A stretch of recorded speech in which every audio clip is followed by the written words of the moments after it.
federal government's debt hitting a record high of over $22 trillion, kicking off what could be months of congressional battles. For more on this, we spoke with Senior Vice President of the Bipartisan Policy Center, Bill Hoagland. He served as a staff member and director of the Senate Budget Committee for over 20 years. Bill, to kick things off, with the experience you've had there working in the Senate with the senators, looking ahead at this months to go over the summer, what can we expect as far as negotiations back and forth are concerned? Well, I think it's very similar to where we went through last spring at this time when we were coming up against a debt limit, and we were also coming up against what we call the caps on spending that have to be considered. And right now we're going to have it's going to be a long summer, and it'll probably take us right up into the beginning of the new fiscal year in October. We've got a combination, it's kind of like a perfect storm. We've got a combination of having to raise our statutory debt limit, which must be done.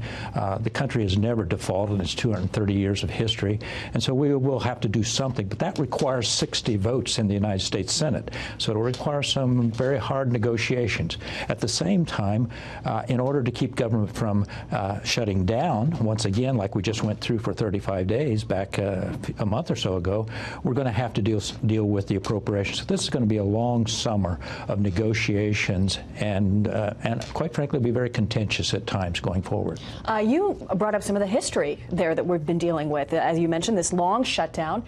Could there be potentially something happening historic when it comes to the debt?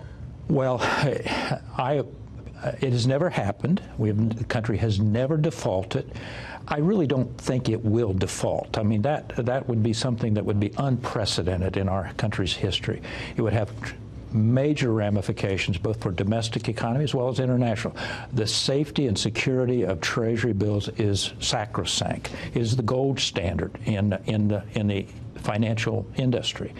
So I don't think we're going to default. But like I say, there's going to be some very tough negotiations between a House controlled by Democrats and Republicans in control of the Senate. This is going to require some very difficult negotiations. We have seen an enormously robust news cycle, and back and forth in politics over this issue has always been kind of blame the other guy, Republicans, Democrats going back and forth.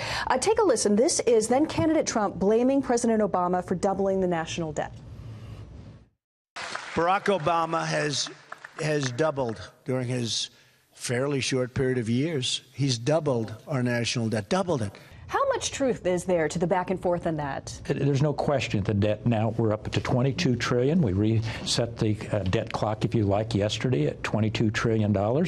And it's going to continue to grow, largely because of the number of programs that we have on the books, such as Social Security, Medicare, Medicaid, the entitlement programs. These are benefits that are being paid. And as the demographics of the country continue to change in that direction, we're going to continue to see, quite frankly, the debt has increased nearly $1.5 trillion over the last year. I would say this is one to watch, but I feel like this is one to always watch. Oh, it's always to watch. So, Bill Hoagland, thanks so much for joining us with your insight. We appreciate it. Thank you, Molly.